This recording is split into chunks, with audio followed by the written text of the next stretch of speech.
Welcome to Unhinged Magi! Are you ready? I'm ready. Are you ready? I think so. I think we did this in a video once before. Oh yeah, we did. So today's topic, we are going to talk about a way to play Magic the Gathering that we've both wanted to do for years. Yes, and agreed to it. That's just crazy. Yeah, and we both had the same idea, and it was funny when one of us started talking about it, the other one was like, yes, I've always thought about that. Yep. So do you want to tell them what the idea is? Sure. We want to play with our mana sources in another pile. So we have our creatures, instants, sorceries, anything else that is not mana driven in this pile. And then the other side of the library will have it just simply put over here. So you got your lands, you've got mana sources such as Dark Ritual, because it supplies mana in the other pile. Now, there's lots of good points and bad points to this strategy, and I'm sure that all of you that are watching, many of you probably, first of all, already had this idea yourselves, and you've already thought through like what can be good and can be bad about it, and that's going to be the content of this video right now, to kind of talk that through. Now, the reason being that this should be actually utilized and actually done is because we want more people to play the game.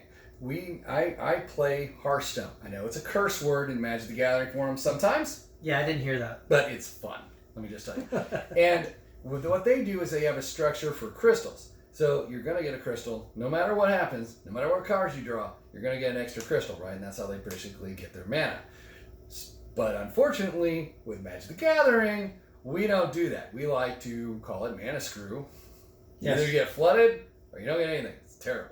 Yep. So that brings a terrible side of the game. Because okay, now I'm not talking about tournament play, because tournament players go, ha, you're mana screwed, I win. Yeah, they'll happily take the win, because for them it's all about winning. Exactly. But if you actually want to enjoy the game, completely different side effect there. You don't really want your opponent to be mana screwed or mana hosed, because you actually want to play a game. That's the whole point. And it's honestly, it's a bad way to do a game, because like you're not doing a skill-based game, and luck should of course be something of a factor. Yeah, but sure. Luck shouldn't be like, I flip a coin, oh I got mana screwed, I lose. I've always thought that was just way too much for Magic. Exactly. Now, it's important to note also that Hearthstone, this whole mana crystals idea, Hearthstone, Blizzard did with that like they did with other things, where they like Blizzard looked at like Ultima Online and EverQuest and things like that when they made World of Warcraft. They took out the goodness and then they refined some of the badness. Well, that's exactly what they did with Hearthstone also. Exactly. They literally looked at Magic and then they took out the things that they liked and they refined something that they didn't like. And now people have always argued back and forth like, well, should Magic do this double deck kind of thing? People have talked about it many times before. But they always try to say, well, it's going to break the game and isn't going to be terrible and things like that. Well, I'd like to point out that Hearthstone did something like that, and let's talk about how big Hearthstone is right now. Yeah, do you think it's like successful, or do you think it's a dud? Yeah, so I think there's evidence out there that it's worth exploring, at the very least. The only real problem is, can it be broken? Like, is it going to ruin the game? And that's something that I think is a solvable problem. Proceed. Okay, so I'll just go right ahead. Proceed. Okay, so the big problems that I see with it is if you pull all of your mana out and you have your mana in a separate stack, then any spell that does deck manipulation or lets you go get certain cards or put cards back into your library, anything along those lines could easily be used in a bad way to send the game off in a very broken direction if the rules don't manage those things correctly. So when this kind of thing comes in, there has to be enough supporting rules to, first of all, have clarity so people know what they're going to do. When it says draw a card, when it says put a card back on top of your library, if it says search a library, something like that, then like, which one do you search? Do you search both? How is this going to work? You're going to have to like refine all of those rules down.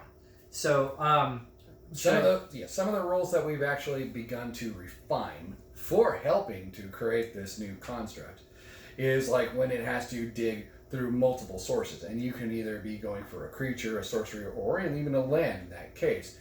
When it only specifically states that you have to choose like 4 or 5 cards, we thought of just using the coin flip method to see which pile you choose from.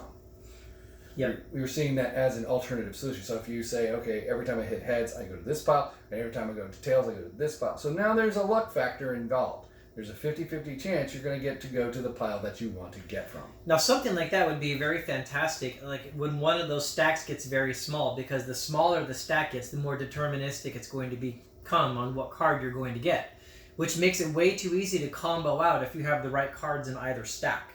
So that's a strategy for like many decks, especially ones that are going to discard into a graveyard and thin out one of the decks, and then they say, look at the top 5 cards. If you basically got say 25 land or mana sources in your deck, and you've got 35 non-mana sources in your deck, and you mill 20 of them off the top, well, a card that says reveal the next 10 cards in your deck, that's looking at now 10 out of 15, so 66% of the cards that are left in your deck. So your odds go extremely high. You're going to find the kind of stuff that you want. So using this coin flipper kind of thing and some of the rules can really help mitigate that. Especially with a card that says like draw. If you had to like flip a coin to see which one you draw from, for some draw effects, then that would be one thing. But for like the one, we should have probably mentioned this at the beginning. Yeah. One of the basic rules of this kind of format is when you're looking at your hand and your turn starts and you get your one draw turn, you get to pick whichever stack you're going to actually draw from. Correct. And the first draw. Yes. Yeah, and that's one of the nice things about the format, which helps you smooth out your curve, kind of like you would get with something like Hearthstone. That's why you won't get mana screw, because even no matter what gets knocked out of your hand, if you need mana, you can go to the mana stack and you can get it. It's cards that say like Brain Geyser, like draw 4 cards or something like that. Okay. That can start to change it a little bit, and there'll need to be a possible coin flip. And there's hard manipulation. And also if someone wants to mill your deck, so if they have the one that blue and 1 and it takes out 8 cards, you don't want them to be able to say, okay, I take all 8 mana sources. Yeah, because if you only have like 20 mana sources and they mill like 8 mana sources off the top, well, you're going to run out of mana. Like if they mill you a couple more times, then you're just not going to be able to win the game because you can't draw any of your mana because they all got knocked out. Correct. So that's a perfect example of something that would have to be coin flipped. I agree. Okay. So I've wanted to do something like this for quite a while. It's an idea that will need a lot of testing. It will need a lot of exploration. But I wanted to get the idea out there in a way to kind of get people talking about it. So I'm really hoping that when you guys see this video, I'm really hoping that you leave some comments below and that you discuss the things that you like about this idea, that you don't like about this idea. Or yes. And one of the things I would like to also discuss is actually, if we actually get the rules like concreted, it would be perfect to actually add to Arena. Arena will be a perfect area where they can create a simulated area where you play normal Magic, and then you have this offshoot of double deck Magic. Yep. Now, the ideal state of this, just to clearly put this out there, the idea is not to invent a different game. No. The idea is that it still looks and feels and plays, to the most part, like Magic. It's only that you're not going to get mana flooded or mana screwed. That's it. That's the idea. That is the target of what we're trying to eliminate with this type of format. And also, I'd like to bring more Hearthstone players over. I have introduced this game to 4 Hearthstone players. I'm sorry, let me rephrase that. I've introduced Magic the Gathering to 4 Hearthstone players. And at first, when they use my decks, which I have extra mana and that kind of stuff, they're fine with it. And they actually enjoy the game. The actual game is actually fun. It's when they start creating their own decks and then they keep running into being mana screwed. Usually it's not getting enough mana that they just bail. Yeah, a lot of Magic players, once you run into that, and everybody does when you first build decks, you like usually put too few mana in is what I see people usually doing. Yeah. But what you learn is that you have to have the right balance, and you can smooth out your mana curve with a little bit of draw, a little bit of library manipulation to do searches or something, or maybe you just add a little bit more mana to make sure you're going to get what you want. So Magic players have always figured that you can smooth it out. But even with the most perfectly filtered deck, like, I play a deck in old school sometimes that's literally half mana. Literally 30 out of 60 cards are mana sources. You saw my game, with the Nomad I ran out. Yeah, you're like, you only drew like 2 mana. You did. Yeah, you drew 2 at the start or something like that on one of those games and then never drew another land, and I just beat you because of it. Yeah.